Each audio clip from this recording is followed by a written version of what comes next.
시간에 함께 나누실 하나님 말씀은 빌립보서 2장 19절부터 30절까지 말씀입니다. 빌립보서 2장 19절부터 30절까지 말씀입니다. 신약성경 320면입니다.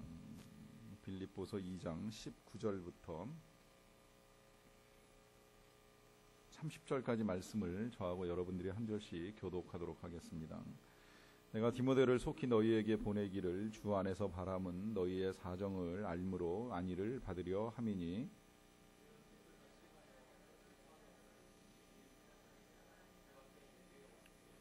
그들이 다 자기 일을 구하고 그리스도 예수의 일을 구하지 아니하되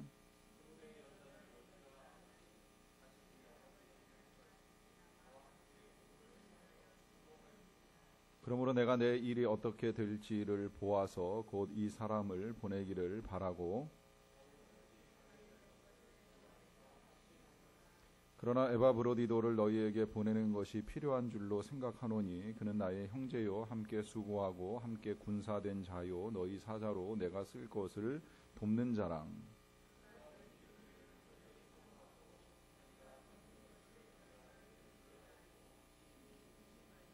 그가 병들어 죽게 되었으나 하나님이 그를 긍휼히 여기셨고 그뿐 아니라 또 나를 긍휼히 여기사 내 근심 위에 근심을 면하게 하셨느니라.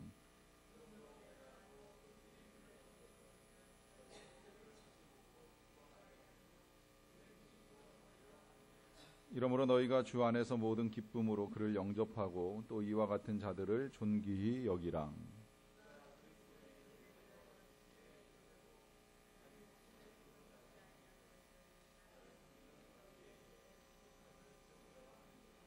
아멘. 소식을 들으신 분들도 계시겠지만 우리 교회 지난 화요일에 출발해서 이제 오늘까지 단기 선교팀 키르기즈스탄 오시에서 사역을 마치고 이제 돌아오게 되어 있습니다. 그런데 그 선교팀이 선교 일정 은혜 가운데 잘 마쳤고 이제 모두 다 건강하고 안전하게 잘 지낸 것으로 알고 있는데 문제는 이제 어제 이 키르기즈스탄 수도인 비시케크에서 비행기를 타고 들어와야 되는데 이 비행기 타야 될 비행기가 우르무치에서 이렇게 들어와서 이제 태워가지고 타슈켄트로 가가지고 이제 대한항공으로 갈아타고 와야 되는데 이 비행기가 우르무치에서 이 비시케크까지 연착이 됐어요. 그래서 타슈켄트로 가는 비행기를 못 타고 이제 그러다 보니까 이제 지금 비시케크에 머물러 있습니다. 아직 공항 앞에 있는 호텔에서 이제 숙식을 하면서 이제 귀국편이 마련되기를 기다리고 있다고 하는데 좀 늦어지면 한 주일 정도의 비행기를 타게 될지도 모른다고 하는 이야기를 조금 전에 들었어요. 이게 다른 데 같이 이렇게 매일 항공편이 있으면 뭐 어떻게 이제 이용할 텐데 지금 휴가 성수기여가지고 이제 대부분의 비행기가 만석인데다가 또 타슈켄트에서 우리나라 오는 건 일주일에 2번, 이제 화요일하고 주일만 운항을 한다 그러더라고요. 이제 그러다 보니까 다른 우회하는 비행기를 이렇게 찾지 못하면 이제 주일날 타고 들어올 수도 있다. 월요일날 아침에 이제 도착을 할 수도 있다라고 하는 소식을 조금 전에 전해 들었습니다. 여러분들 기도가 많이 필요하고요. 가족들이 일단 제일 힘드시리라고 생각을 해요.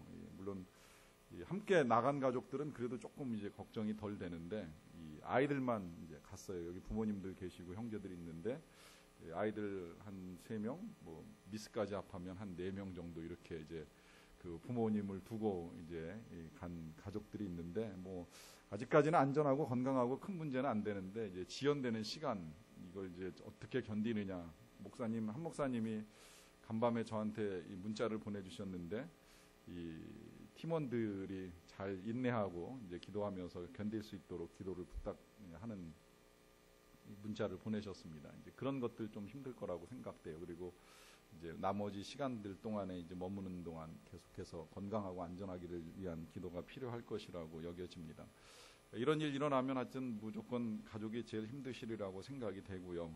이제 그 다음에 또 누가 힘든가 이렇게 생각하면 일단 현지 선교사님들이 힘드실 거라고 생각이 돼요. 현지 선교사님들 입장에서는 일단 우리나라에 우리 교회가 이렇게 보내주고 또 와서 이렇게 함께 사역하고 하는 거 되게 고맙고 감사하고 기쁨이 되는 일이고 또 은혜 가운데 잘 마쳤기 때문에 이제 진짜 잘 보내드리고 이제 도착했다는 소식을 들으셔야지 이제 감사한데, 이 선교사님들이 그 사역 끝나고 지금 이제 우리 팀을 보내지 못하는 이런 상황에 놓여 있다 보면 그런 마음일 것 같아요. 아, 이거 어떡하나, 이제 우리 교회가 걱정할 것이고 또 여기 가족들이 걱정할 텐데 어떻게든 빨리 보내드려야 될 터인데 보낼 수 있는 방법이 없다 보니까 그야말로 이제 걱정이 커지실 거 아닙니까? 은혜 가운데 모든 거 잘 마쳤는데 왜 이제 와서 이런가, 이제 이런 고민도 생기고요.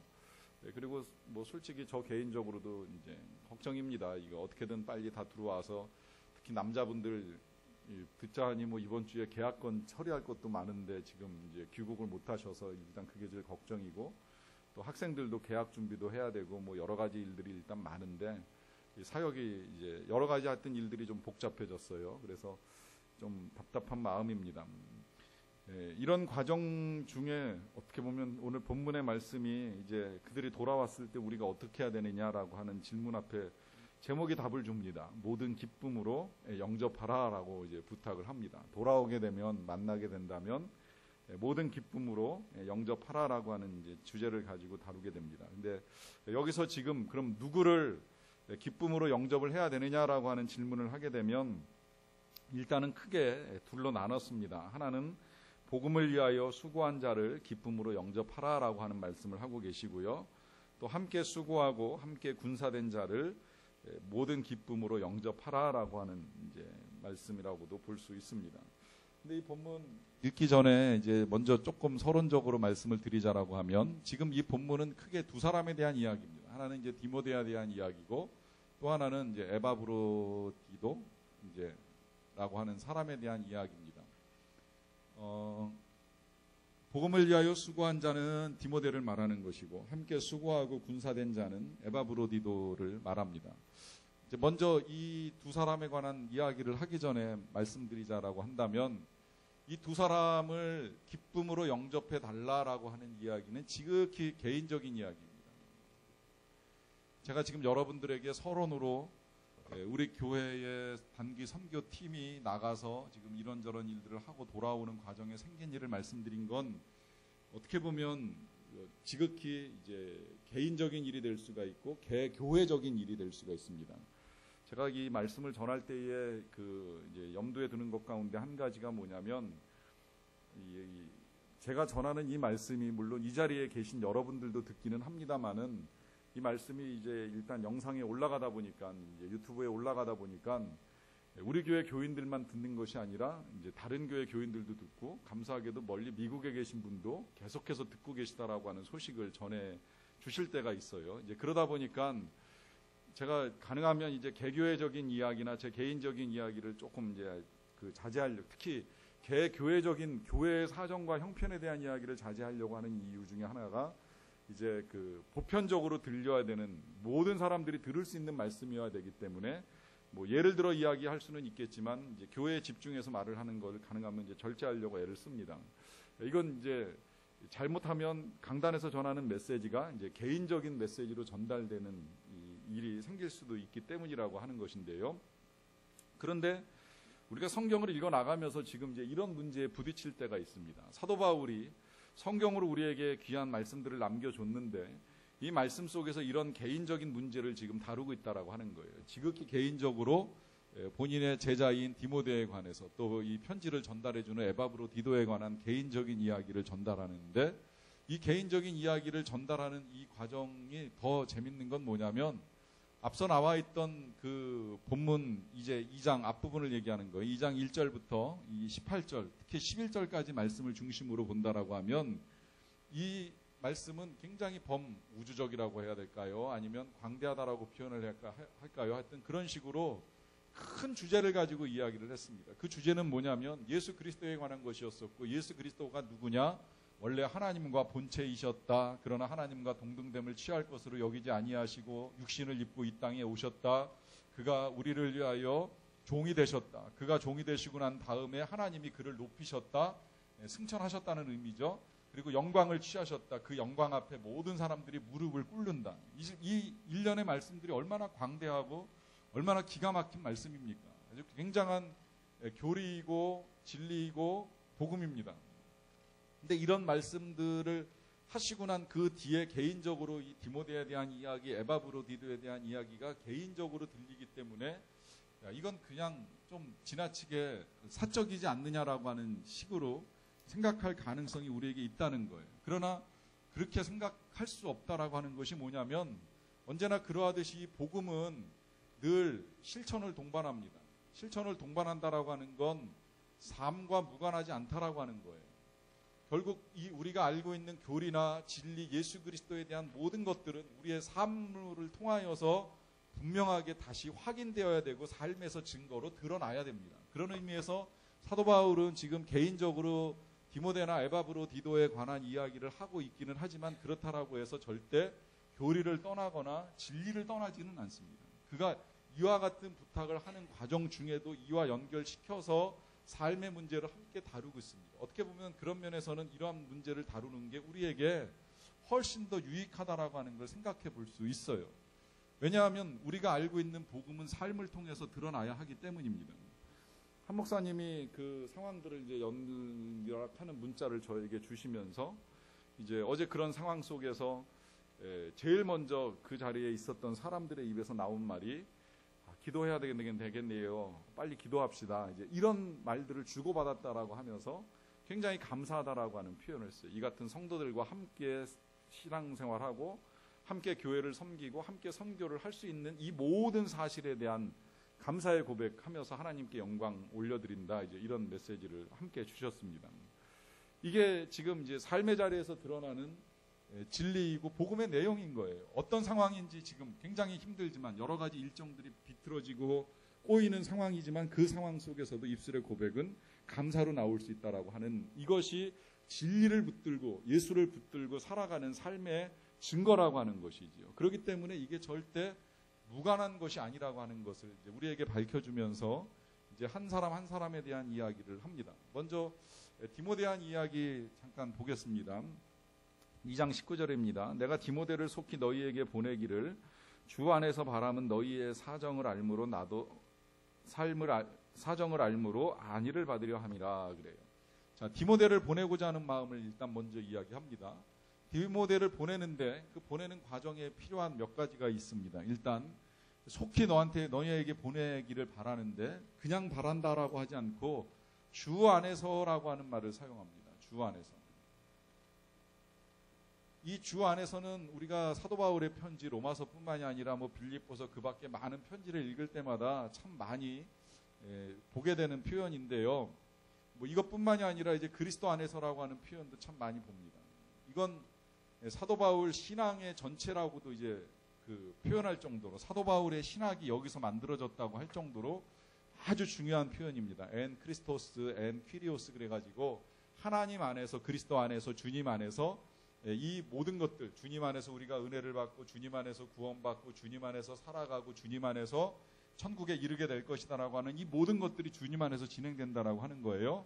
근데 제가 이번에 보면서 이 두 가지가 비슷하지만 다르다는 사실을 이번에 알게 됐어요. 그래서 여러분들과 함께 좀 나누기를 원하는데 섞었어도 상관은 없어요. 뭐 그리스도 아니나 주 아니나 뭐 크게 다르진 않아요. 그리스도가 주님이시니까. 근데 조금 다르더라고요. 어떻게 다르냐면 그리스도 안에서라고 할 때의 그리스도는 그리스도의 죽음과 부활을 중심으로 한 메시지를 말합니다. 그래서 그리스도의 죽음과 부활을 통하여서 우리에게 주어지는 구원, 영생을 말할 때 주로 사용합니다. 예를 들면 누구든지 그리스도 안에 있으면 새로운 피조물이니라고 했을 때에 그리스도 안에서 우리가 새로운 생명을 얻는다라고 하는 거예요. 왜? 어떻게 얻어요? 그리스도의 죽음과 부활을 통해서 얻는다는 거예요. 그런데 주 안에서는 조금 다릅니다. 주 안에서라고 하는 건 일단 똑같은 그리스도지만 그 주님의 통치와 섭리를 인정하는 거예요. 주님의 통치와 섭리. 그 섭리 가운데에 어떤 일이 일어나느냐? 우리가 이제 순종이나 아니면 순종으로 반응하게 되거나 인도하심을 받는다는 거죠. 왜? 세상의 주인이 주님이시니까. 예수님이시니까 그 주님 안에서 통치됨 속에 순종과 인도함이 있다라고 하는 것을 인정하는 것입니다. 요걸 일단 이렇게 정리해 놓으시고 읽어 나가겠습니다. 자, 내가 디모데를 속히 너희에게 보내기를 주 안에서 바람은 너희의 사정을 알므로 안위를 받으려 한다 그래요. 자, 안위를 받는다는 것부터 일단 봐야 될 것 같아요. 안위를 받는다는 건 이제 위로받는다는 의미입니다. 위로받는, 안부를 듣고 위로를 받는다라고 하는 거예요. 그러면 지금 사도 바울이 일단 솔직하게 말하고 있는 건 뭐냐면 나도 위로가 필요하다라고 하는 거죠. 위로가 필요하겠죠. 왜? 감옥에 있으니까. 어떤 형식으로든 위로를 받아야 되잖아요. 근데 사도 바울이 구하는 위로는 어떤 위로일까요? 그 위로는 빌립보 교회 성도들의 사정을 듣는 겁니다. 그럼 그 사정은 어떤 사정이겠어요? 그들이 사도 바울 없는 동안에도 신앙생활을 잘 하고 있다라고 하는 이제 그런 소식을 듣게 되므로 위로를 받고 싶다라고 하는 거예요. 이건 지극히 이제 목회자적인 마음입니다. 제가 그냥 일방적으로 해석을 했는지도 모르겠지만 제가 만약에 진짜 성도들을 볼 수 없는 상황에 긴 시간 갇혀 있다라고 한다면 교회에 편지를 보내면선 그런 마음일 것 같아요. 내가 없는 동안에도 우리 성도들이 잘 지내고 있다라고 하는 소식을 듣는 것으로 위로를 받고 싶다라고 하는 것이지요. 그렇게 위로를 받고 싶은 마음을 가지고 있기 때문에 디모데를 보내는데 왜 하고 많은 사람들 중에 디모데를 보내느냐라고 했을 때에 이제 그 이유를 2장 20절에서 말합니다. 그러니까 일단 먼저 위에서는 성도들이 서로 간에 안위를 주고 받을 수 있다라고 하는 사실을 우리가 알게 되고요. 그것이 가능한 이유는 뜻을 같이 해서 사정을 진실히 생각할 때 가능하다라고 하는 것입니다. 2장 20절을 다시 읽어드릴게요. 이는 뜻을 같이 하여 너희 사정을 진실히 생각할 자가 이밖에 내게 없음이라 그래요. 자, 이 표현 빌립보 교회에 지금 디모데를 보내는 이유로 이제 몇 가지를 말하는데 그 이유를 한마디로 말하면 진실이라고 말했습니다. 진실. 그러면 여기서 말하고 있는 이 진실 우리가 좀 생각을 해볼 필요가 있어요. 왜 수많은 사람들, 물론 수많지는 않았겠지만 보낼 수 있는 사람들이 여러 명이라고 한다면 그 가운데 디모데를 왜 보내는가라고 하는 걸 우리가 좀 볼 필요가 있는데 그건 한마디로 말하면 진실 때문이고 이 왜 디모데가 진실하다라고 하는 말을 하느냐라고 하면 여기에 있는 이제 표현대로 하면 제일 첫 번째는 일단 뜻이 같다라고 하는 거예요. 같은 뜻으로 살아가는 사람이라고 하는 것이죠. 이 점은 참 중요합니다. 왜냐하면 심부름을 보내는데 그것도 멀리 보냅니다. 그리고 보낼 뿐만 아니라 그가 돌아와야 됩니다. 돌아와서 소식을 전해줘야 됩니다. 이 모든 일들을 잘 감당할 만한 사람 한 사람을 찾는다라고 하면 진실해야 되는데 그 진실함의 첫 번째 조건으로 지금 사도 바울이 말하고 있는 건 나와 뜻이 같아야 된다는 거죠. 나와 생각이 같아야 된다는 거예요. 마음이 같아야 된다라고 하는 거예요. 이 진실하다라고 하는 건 근데 여기서만 멈추는 것이 아니라 이제 또 그 다음에 이제 우리가 일반적으로 생각해 볼 수 있다라고 하는 건 감정에 치우치지 않는 걸 말합니다. 감정에 치우치지 않는다라고 하는 건 편견이나 주관에 빠지지 않는 걸 말해요. 왜 이것이 중요하냐라고 하면 그래야지만 정말 사실을 정확하게 보고 올바르게 해석해서 전달을 해주기 때문입니다. 그런 면에서 보면 그가 신뢰할 만한 사람이라고 하는 것이 진실의 또 하나의 증거가 될 것이고요. 그 다음에 이제 거기에 더하여서 그 뒤에 이어지는 본문과 연결시켜서 조금 이따 보겠습니다만은 또 하나는 이타적인 성격, 그러니까 이기적이지 않은 사람을 의미합니다. 이런 것들이 다 충분히 갖추어져 있을 때에 이제 이걸 묶어서 사람이 진실하다 하는 표현을 사용을 하는 것입니다. 그 뒤에 이어지는 22장 21절 22절 연결해서 좀 볼게요. 그들이 다 자기 일을 구하고 이 그들이 정확하게 이제 누구를 지칭하는지는 표현이 안 돼 있는데 디모데 이외에 그 바울 주변에 있었던 사람이라고도 볼 수 있을 것 같아요. 그들이 다 자기 일을 구하고 그리스도 예수의 일을 구하지 아니하되 디모데의 연단을 너희가 안다 그래요. 그러니까 주변에 사람이 좀 있기는 있었지만 그 사람들이 지금 그리스도 예수의 일만을 구하며 나아가는 사람들이 아니라 자기의 일을 구하는 사람들이기 때문에 보내기가 쉽지 않다는 겁니다. 우리 교회가 지난번에 1월 달에 제가 이제 그 4가지 비전에 관한 설교를 하면서 교회를 세우는 교회의 메시지를 전할 때 이제 몽골 상황 하나를 말씀드렸어요. 그 몽골에는 지금 이제 이 교회를 세우는데 건물로 된 교회를 세우면 좋긴 좋겠지만 급한 대로 이 게르라고 하는 천막으로 만든 교회를 세울 수 이제 있다라고 하는 이제 이야기를 전해 듣고 교인들과 나누었습니다. 그래서 뭐 큰 헌금이 아니더라도 어쨌든 뭐 약간의 헌금을 통하여서 이제 천막교회 하나 두 개를 세워갈 수 있다라고 하는 거예요. 이제 그래서 헌금하신 분들이 계셔가지고 제가 이제 그 헌금 해주신 거를 이제 몽골로 보냈습니다. 근데 보냈는데 선교사님한테 이제 답장이 왔는데 이런 답이 왔어요. 막상 교회를 세우는 일을 하려고 하다 보니까 생각처럼 그렇게 쉽진 않다는 거예요. 사람들을 불러다가 이제 양육을 하고 훈련을 시킨 다음에 고향으로 돌려보내서 교회를 세우라고 이제 하고 이렇게 해서 보내놓고 나서 보면 처음에는 막 정말 열정적으로 전도도 하고 이제 교회도 만들고 뭐 그 교회가 건물은 없지만 그냥 집으로 불러다가 이제 사람들을 모아서 예배를 드리고 하는 일들도 하는데 처음 몇 개월은 잘 하는데 하다 보면 이 사람들이 진짜 당장 먹고 살아야 되니까 하던 일을 멈춰버리고 다시 본업으로 돌아가는 일들이 일어난다라고 하는 거예요. 안 그러면 이제 이 선교사님이 세운 교회에서는 또 그냥 사역자로 세워가지고 이제 일을 시키다 보면 일하던 도중에 나 그만하고 가서 돈 벌어야 되겠다 그러고서는 떠난다는 거예요. 근데 떠나고 난 다음에 이 사람이 그래도 그나마 주일날 와서 예배라도 드리면 좀 다행일 텐데 예배도 안 드리고 그냥 이제 완전히 떠나버리는 일들이 일어나는 거예요. 근데 진짜 이제 선교사님 입장에서는 답답하죠. 훈련 받을 때는 훈련도 잘 받았고 세례도 받고 뭐 하여튼 정말 죽도록 주님 위해서 충성하겠다라고 하는 헌신까지는 했는데 한 두세 달 또 지나고 나면 그 믿음 그 고백 다 어디 갔는지 잊어버리고서는 돌아가는 사람들이 생겨난다는 거예요. 어쩌면 사도 바울이 봤을 때 그런 사람들이 아니었겠는가 하는 생각을 하는 겁니다. 여기 이 표현대로 그들이 다 자기 일을 구하고 그리스도 예수의 일을 구하지 아니하고 그냥 이제 떠나가는 사람들을 보니까 답답한 거죠. 그 누구한테 이 일을 맡길 수가 없는 거예요. 그러나 디모데의 연단을 너희가 안하니 자식이 아버지에게 함같이 나와 함께 복음을 위하여 수고하였느니라 그래요. 이 디모데는 정말 그렇습니다. 디모데는 처음부터 바울을 따라 나선 사람이 아니에요. 그는 바울의 2차 전도 여행 중에 부모님과 함께 교회에 왔다가 이 바울을 만납니다. 그때로부터 바울을 쫓아가야 되겠다라고 결정을 하고 쫓아다니는데 진짜 충성스럽게 쫓아다녀요. 바울이 어디로 가든지 끝까지 포기하지 않고 쫓아갑니다.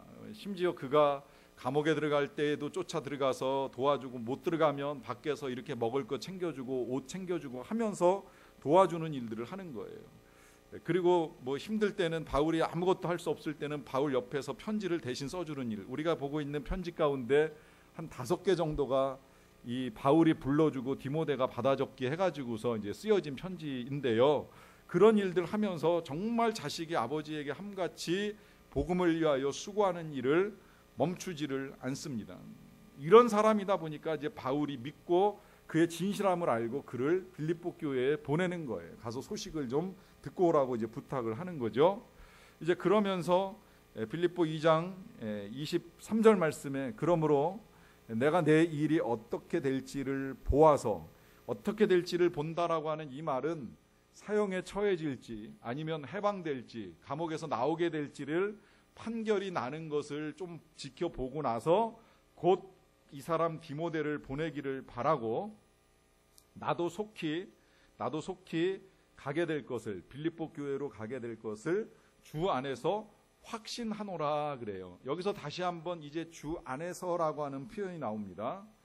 자, 이 표현이 앞서도 19절에서 나왔던 표현 그대로입니다. 주 안에서. 근데 이 주 안에서라고 하는 표현 우리가 이제 해석을 분명히 말씀드렸죠. 주 안에서라고 하는 말은 하나님의 통치와 하나님의 섭리를 인정하고 거기에 따르는 하나님의 인도하심을 믿고 나아가는 거예요. 자, 이 인도하심을 믿고 나아가는 이 고백이 중요한 이유가 있습니다. 여러분, 지금 사도 바울이 처한 삶의 환경 속에서 현실적으로 이 바울이 노임을 받는 것, 감옥에서 나올 수 있는 건 누구의 권한에 달린 거예요? 네로 황제의 권한에 달린 거예요. 네로 황제가 내보내줘야지 나갈 수 있는 거예요. 네로 황제가 안 내보내주면 절대 나갈 수가 없어요. 그런데 사도 바울은 이 모든 일이 어디에서 이루어진다 그래요? 주 안에서 이루어진다 그래요. 그럼 이 고백 속엔 뭐가 담겨 있는 거예요? 사도 바울이 나가고 안 나가고의 문제, 죽고 사는 문제는 누구에게 달려있다? 주님께 달려있다고 고백하는 거예요. 이게 믿음입니다. 이게 신앙이고 이게 예수 그리스도를 믿고 살아가는 사람들의 고백이에요.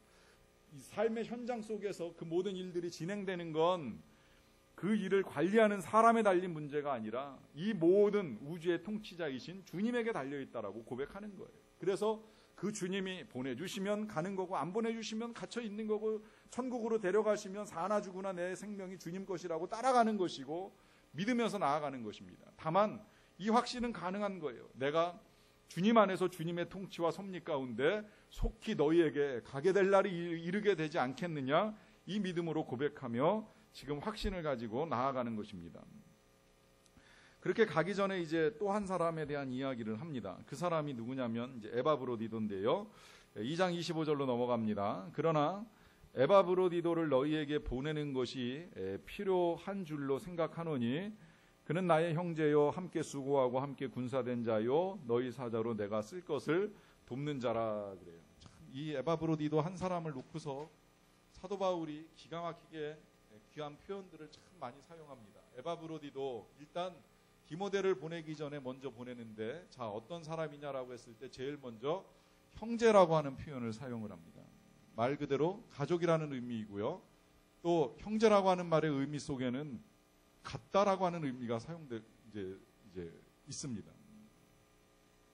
사실 에바브로디도가 바울의 형제가 될 수 있느냐 없느냐는 뭐 어려운 문제일지 모르겠지만 교회라고 하는 공동체의 특성은요, 다 형제가 됩니다. 이 가운데에 지위의 고하가 없어요. 빈부의 격차가 없고요. 학력의 고저가 없습니다. 그냥 형제입니다. 세상은 이제 이 서열화 시켜서 자꾸 사람들을 따지고 높낮이를 가르는지는 모르겠지만 분명히 주님 오실 때에 예언된 말씀 가운데 한 가지가 뭐냐면 골짜기마다 도두어지고 높은 상지가 낮아질 것이라고 하면서 모두가 다 평평해질 것을 말합니다. 이건 우리 모든 사람이 하나님 앞에서 다 똑같다는 거예요. 대통령이나 아니면 뭐 평민이나 다 하나님 앞에서는 구원이 필요한 하나님의 백성이라고 하는 사실에 있어서 똑같다라고 하는 걸 분명히 말씀합니다. 심지어 부자였던 사람이나 거지 나사로나 하나님 앞에서는 다 은혜로 구원받지 않으면 안 된다라고 하는 점에서 우리가 이 형제, 가족 표현을 사용을 하는 것이고요. 그러면서 또 한편으로는 함께 수고한 자라고 하는 말씀을 통하여서 이제 동역자라고 하는 표현을 지금 이제 사용을 한다고 볼 수 있겠고요. 거기에 이제 참 특이한 표현이 또 하나 나왔어요. 군사. 이거 군사라고 하는 건 뭐예요? 군사라고 하는 건 죽을 수도 있다라고 하는 거예요. 죽음을 무릅쓰고서 싸우는 사람이라고 하는 의미도 담겨 있고요. 또 군사의 특징 중에 한 가지가 뭐냐면 포상에 있어서 그 포상을 대장에게 돌립니다. 여러분들 아시겠지만 전쟁터에서 혁혁한 공을 세우게 되면 실상 모든 병사들에게 다 상이 주어지지 않습니다. 대표로 그 병사들을 이끌었던 대장에게 상이 주어집니다. 마찬가지로 우리가 군사라고 하는 표현을 성경에서 사용할 때에 우리가 기대하는 건 우리의 영광이나 우리의 포상이 아니라 주님의 영광, 주님의 이름이 높아지는 것을 기대하게 된다라고 하는 것이지요. 이제 그런 의미에서 군사라고 하는 표현을 사용하는 것이고요. 그 다음에 또 하나 여기 너희의 사자라 그래요. 이 사자라고 하는 표현 이제 우리가 항상 성경의 사자라 그러면 이게 그리스도의 대사라고 하는 이제 표현으로 재번역해도 관계없다라는 말씀을 드린 적이 있는데 주님의 대사로서 그 다음에 내가 쓸 것을 돕는 자라고 하는 표현, 조력자라고 하는 표현도 함께 쓰고 있습니다. 이 모든 귀한 표현들을 이제 에바브로디도에게 이제 사용을 하면서 이제 그를 보낼 것이다, 보내는 것이 필요한 줄로 생각한다라고 하는 말을 전하고 있습니다. 이제 그 보내는 이유 26절에 이렇게 기록되어 있어요. 그가 너희 무리를 간절히 사모하고 자기가 병든 것을 너희가 들은 줄로 알고 심히 근심하였다 그래요.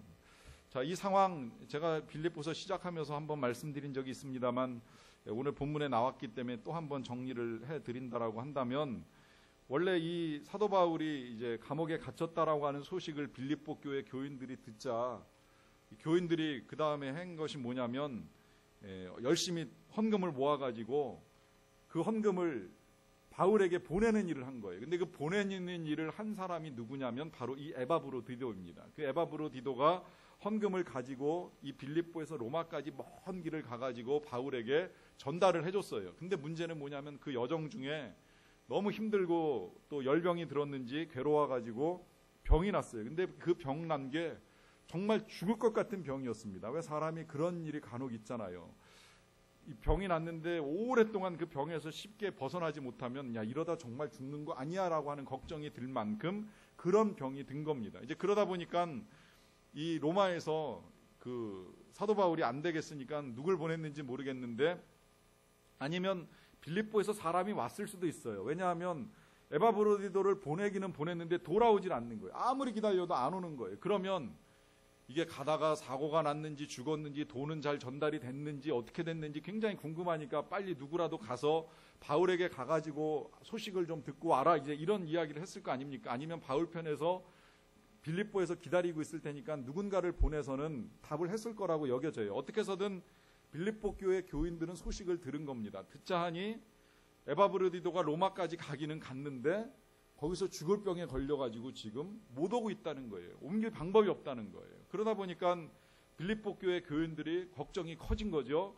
이 걱정이 커졌다라고 하는 소식을 또다시 누군가가 로마에 있는 바울과 에바브로디도에게 전해준 겁니다. 그 전해주는 과정 중에 이제 에바브로디도가 어느 정도 회복이 돼가는 과정이었었고, 이제 그럼에도 불구하고 그런 소식을 듣다 보니까 이 에바브로디도가 이 일을 걱정하는 거예요. 자기가 병든 것을 너희가 들은 줄로 알고 심히 근심한지라.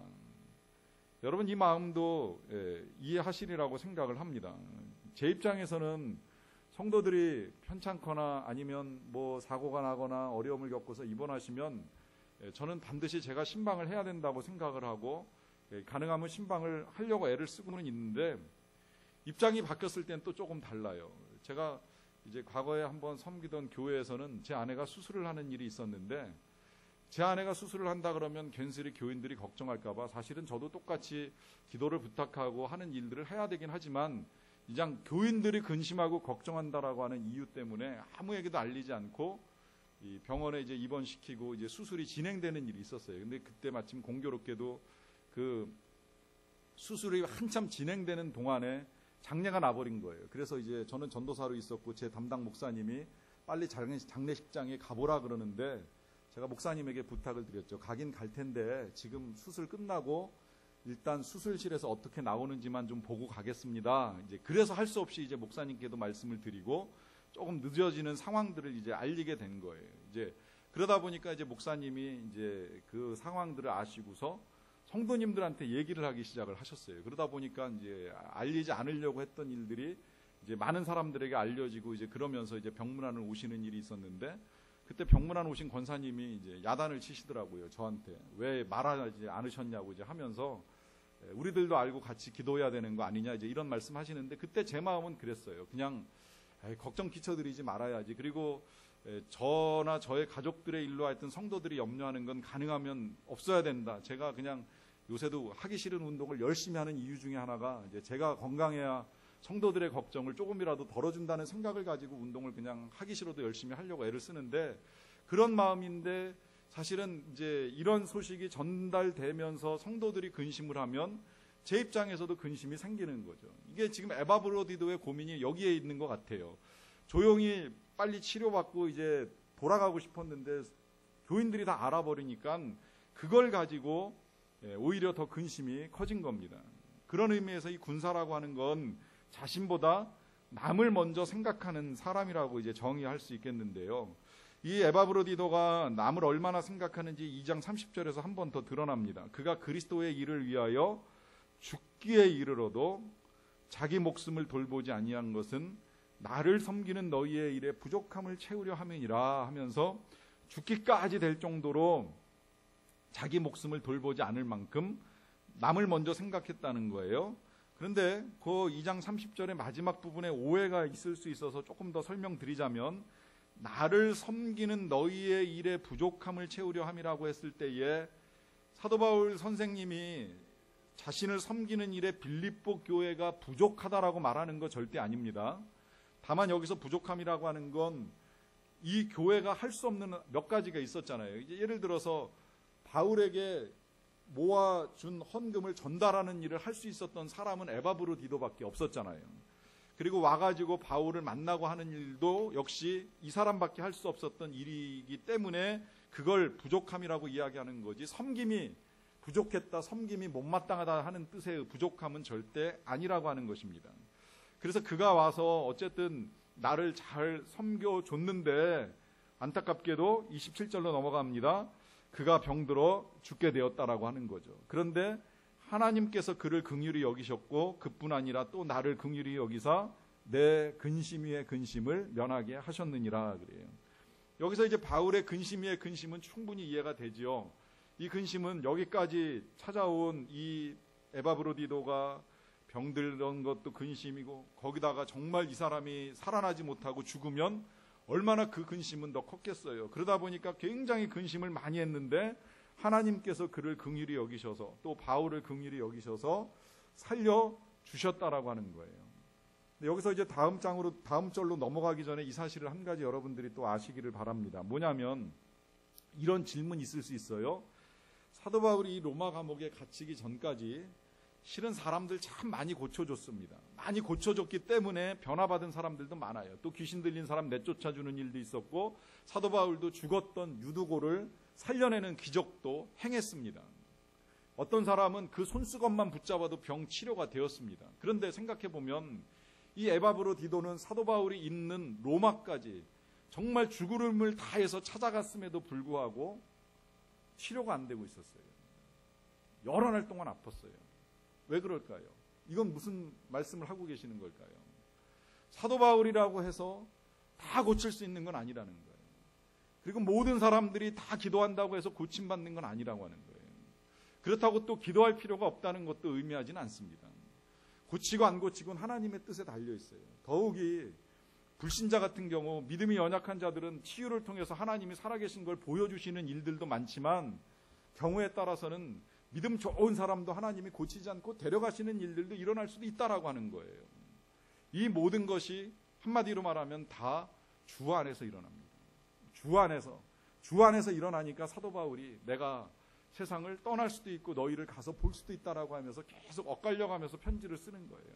하나님의 뜻이라면 내가 벗어나서 다시 너희를 만날 수도 있고, 하나님의 뜻이 그와 같은 것이 아니라면 내가 하나님의 나라에 갈 수도 있고라고 하면서 모든 사실들을 인정합니다. 이제 그런 하나님의 섭리 속에 있다 보니까 이 에바브로디도가 병에 걸려서 금방 나을 수도 있고 오랫동안 죽을 병에 아파할 수도 있어요. 그런데 감사하게도 하나님이 그를 긍휼히 여겨서 근심을 면하게 하셨다는 거예요. 그렇기 때문에 그러므로 내가 더욱 급히 회복되자마자라는 의미겠죠. 그를 보낸 것은 너희로 그를 다시 보고 기뻐하게 하며 내 근심도 덜려 하려 함이라 라고 하면서 이제 디모데를 보내기 전에 이 에바브로디도를 먼저 급하게 보낸다라고 하면서 이 빌립보서 편지를 써가지고 그의 손에 들려서 보내는 일을 합니다. 그렇게 보내면서 이제 2장 29절에서 한 가지를 당부합니다. 이러므로 너희가 주 안에서 모든 기쁨으로 그를 영접하고